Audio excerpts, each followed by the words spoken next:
أعوذ بالله من الشيطان الرجيم. Assalamualaikum warahmatullahi wabarakatuh.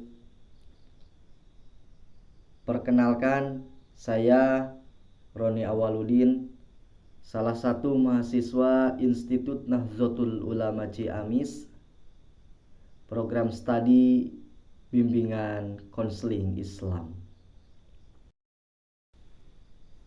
Di video kali ini, saya akan menjelaskan sedikit tentang masalah patologi sosial yang ada dan terjadi di lingkungan saya sendiri.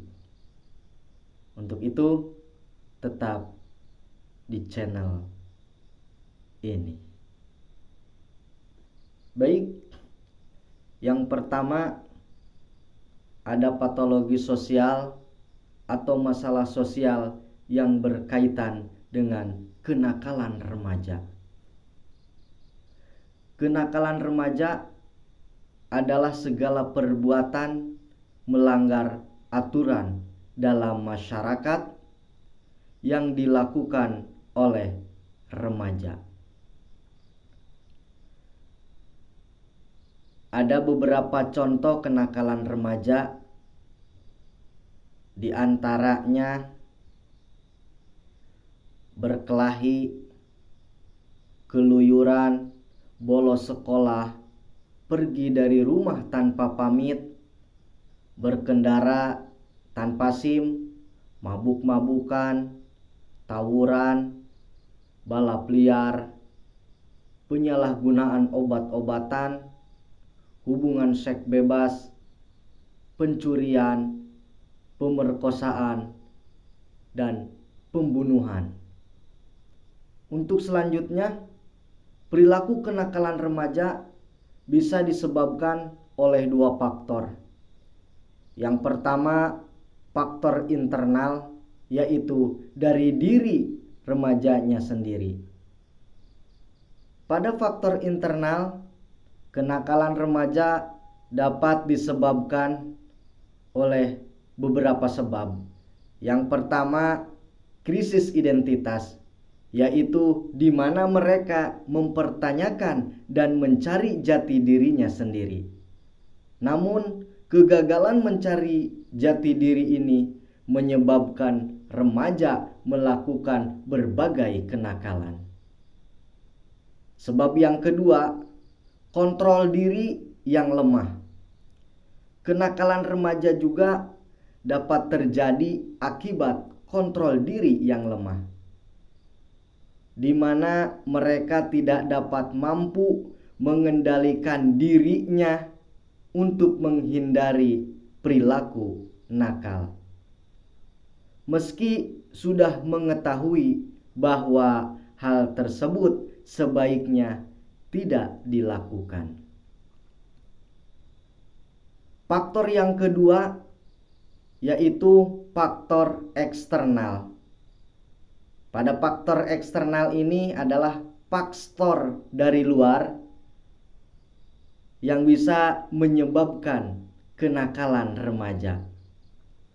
Sebab yang pertama dari faktor eksternal, kurangnya perhatian dari keluarga, seperti kurangnya perhatian dan kasih sayang dari orang tua. Karena ketika remaja kurang mendapatkan perhatian dan kasih sayang dari orang tua, remaja tersebut atau anak akan merasa tidak diinginkan. Hal inilah yang bisa membuatnya cari perhatian atau melampiaskan dengan melakukan kenakalan remaja. Yang kedua, minimnya pemahaman tentang agama. Mendapat pemahaman agama yang baik pada umumnya dapat membantu remaja mengontrol dirinya dari kenakalan. Oleh sebab itu, jika anak kurang atau tidak memiliki pemahaman tentang agama sama sekali, hal ini bisa mendorongnya melakukan perbuatan yang melanggar norma. Sebab yang ketiga, pengaruh dari lingkungan sekitar. Kenakalan remaja juga dapat didorong oleh lingkungan sekitar. Misalnya, remaja tersebut tinggal di kampung prostitusi atau memiliki pergaulan dengan para pengguna narkoba, yang mana dapat membuat remaja ikut terjerumus ke dalamnya. Nah, setelah kita memahami dan contoh kenakalan remaja, kita sebagai orang tua tentunya tidak boleh membiarkan hal ini terjadi pada anak kita. Lalu bagaimana solusi untuk mengatasinya? Yang pertama, harus menerapkan aturan dan konsekuensi, seperti mengajak anak berdiskusi mengenai aturan yang telah ditetapkan beserta konsekuensinya.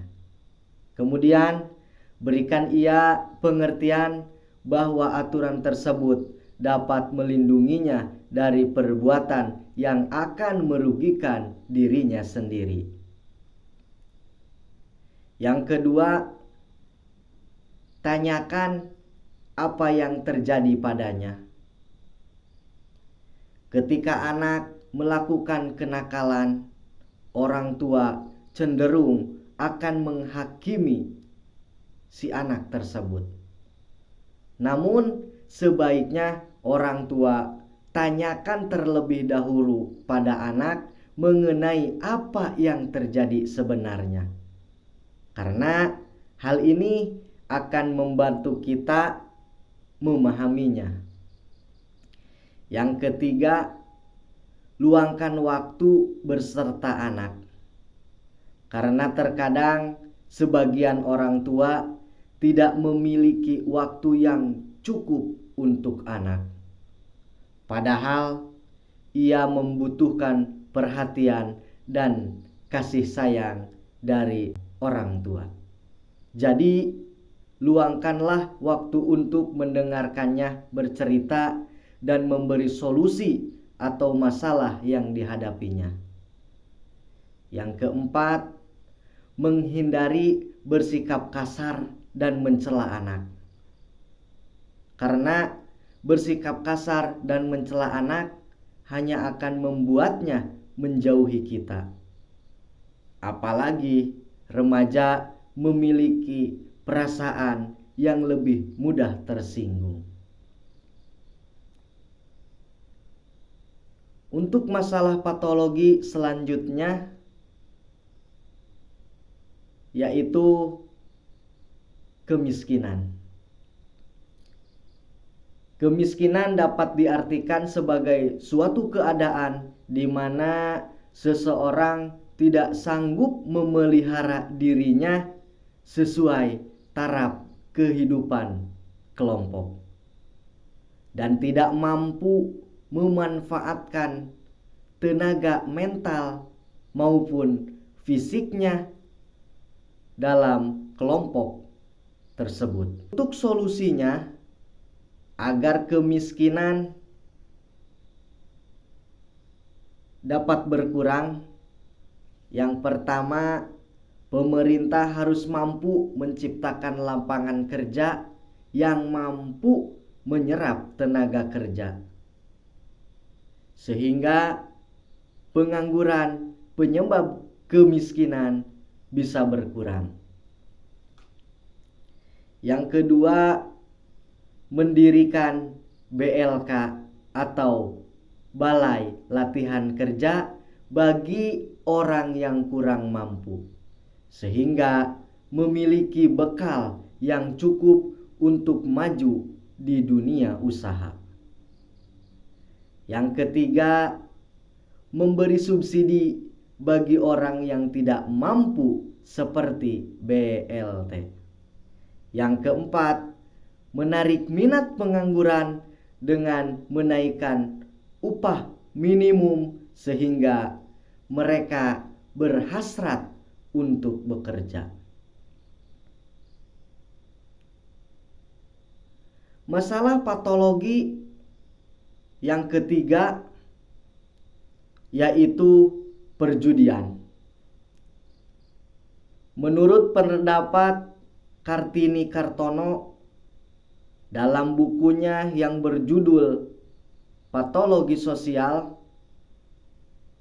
mendefinisikan bahwa perjudian adalah pertaruhan dengan sengaja, yaitu mempertaruhkan suatu nilai atau sesuatu yang dianggap bernilai dengan menyadari adanya resiko dan harapan-harapan tertentu dalam peristiwa-peristiwa permainan, pertandingan, perlombaan, dan kejadian-kejadian yang tidak atau belum pasti hasilnya.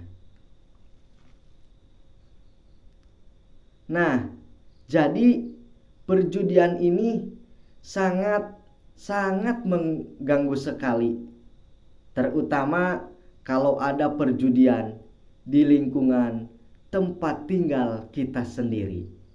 Kenapa? Karena pelaku dari perjudian ini merupakan warga di lingkungan kita sendiri. Baik judi online, judi dadu, judi sambung ayam, dan lain sebagainya. Lalu bagaimana dampak dari perjudian tersebut? Yang pertama, dampaknya termasuk perbuatan setan yang dapat merugikan pribadi dan orang lain.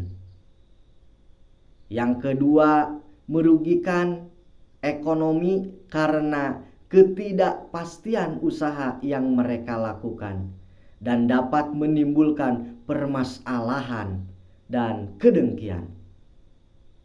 Yang ketiga, dapat menyebabkan kelalaian dalam melaksanakan kewajibannya. Yang keempat, tertutupnya kepekaan rasa manusiawi dan hilangnya rasa malu dan kasih sayang sesama manusia. Yang kelima, seseorang menjadi malas bekerja sehingga dapat melakukan perbuatan yang dilarang oleh agama. Yang keenam, dapat menghancurkan kestabilan, kerukunan, dan keharmonisan bersama keluarga. Yang ketujuh, dapat menimbulkan kesedihan dan penyesalan di kemudian hari. Lalu bagaimana cara untuk menghindari perbuatan judi tersebut? Di antaranya ada beberapa cara. Yang pertama, senantiasa beramal ma'ruf nahyil mungkar di setiap kesempatan. Yang kedua, mensosialisasikan dengan jelas tentang bahaya judi. Yang ketiga, menindak secara tegas para pelaku perjudian oleh aparat yang berwenang. Yang keempat, berusaha menghindari pergaulan dengan penjudi dan lebih banyak bergaul dengan orang yang jelas-jelas baik. Yang kelima, senantiasa berusaha mencari rizki yang halal dan qanaah akan pemberian Allah Subhanahu wa ta'ala. Yang keenam, senantiasa beristighfar dan selalu memohon ampunan serta perlindungan dari Allah Subhanahu wa ta'ala agar tidak terjerumus dalam perjudian. Mungkin sekian video edukasi tentang patologi sosial yang ada di lingkungan sekitar saya. Semoga untuk kedepannya bisa menjadi lebih baik lagi. Amin, amin, ya Allah, ya Rabbal Alamin. Sekian dan terima kasih. Wassalamualaikum warahmatullahi wabarakatuh.